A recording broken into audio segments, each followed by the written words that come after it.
Okay. Patil, सिरक्यूचा मुद्दा विनोद पाटलांनी त्या ठिकाणी उपस्थित केला. तुम्ही जेव्हा उपोषणाला बसला त्यावेळेला सरकारने तुम्हाला येऊन स्पष्टपणे सांगितलं होतं की आपला मुद्दा सोडवण्यासाठी आम्ही सरकारच्या न्यायालयामध्ये करत आहोत.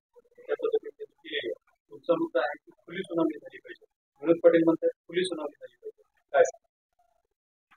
आता दाखल करणं आता सरकार करतं. परंतु काय आहे, ते जर ओपन कोर्टात नाही आलं तर नाही. आणि याच्या अगोदरही मराठा समाजाने ते स्वीकारलं होतं की नाकारण्याचे काही कारण नाही. मागाही सांगितलंय, आताही सांगितलं. परंतु ते सारखं टिकणार आहे. केंद्र सांगतं 50% वर गेलं तर ते टिकत नाही. मग जर ते टिकलं नाही तर पुन्हा आम्हाला तेच पाडे वाचायला लावणार आणि आम्ही पिढ्याना फार संघर्ष करत आलो मराठा समाज. आता आमच्या शांतना आल्या संघर्ष करायचे. त्यापेक्षा मराठा समाजाच्या ओबीसीत असणाऱ्या नोंदी सापडल्या तर मग तुम्ही आम्हाला महाराष्ट्रातल्या मराठ्यांना सरसकट ओबीसीत आरक्षण द्या किंवा सगळ्या सोयऱ्यांना द्या. आमचा शब्द घालून तो तुम्ही आता संभाजीनगरला आमची जमीन तुम्ही म्हणता की पुण्याला इतक्या लंपस काय देणार तुम्ही आम्हाला? 7-12 आमचा इथला आहे संभाजीनगर.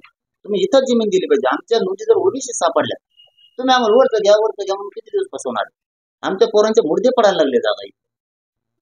ते टिकणार आहे का? स्पष्टीकरण सांगा. 3 महिने झाले सरकारला तुम्ही स्पष्टीकरण द्या. ते टिकणार आहे का? ती उपचारात्मक याचिका वरून मलम लावणे चिरफाड होणार आहे का? त्याचं वाचन होणार आहे का?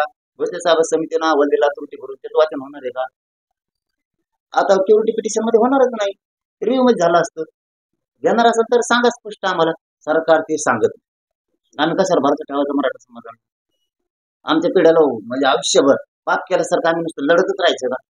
समाजाच्या पिढ्या बरोबर करायची विजंटी सारखं टिकणार नाही.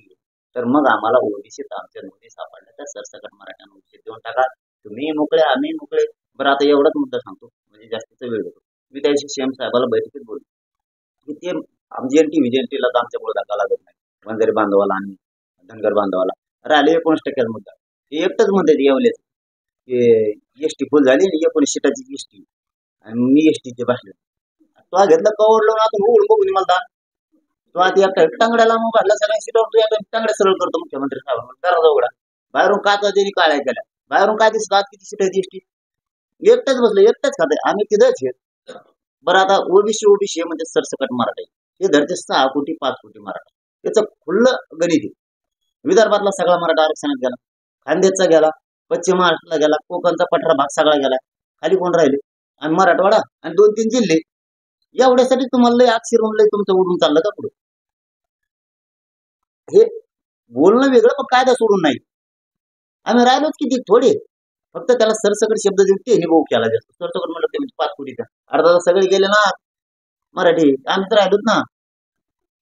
कोण राहिलं ओबीसी आरक्षणात? बरं त्यात आता हक्क आमच्या नोंदीत सापडल्या. भारत देशात मी जबाबदारीने माझं वैयक्तिक मत व्यक्त करतो. भारत देशात अशी एक बी जात नाही की त्याच्या ओबीसी आरक्षणातल्या नोंदी सापडल्या. बाकी त्याला सगळ्या शासन निर्णय करून दिलेले. एक साधे शासन निर्णय 1967ला तसंच दिलं. त्या मंडळ कमिशनला तसंच दिलं. कोणाचा सर्वे नाही फरवे नाही काही आहे तसं दिलं. आमच्या नोंदी सापडल्या. भारत देशात कोणाच्या नोंदी सापडल्या सरकारी आरक्षणात असले तरी आम्हाला आरक्षण नाही. किती दिवसांनी करायचं आम्ही आणि का करायचं? आमच्या लेकराचा मुद्दे नाही पडू देणार. 20 जानेवारीच्या आत आरक्षण द्या. नसता मुंबईकडे आम्ही करोडची संख्या जाणार. यात आरक्षण घेऊन समाजासाठी जीवन अर्पण केलं. मरण आलं तर हरकत नाही. मग हटत नाही. तुम्ही मुंबईला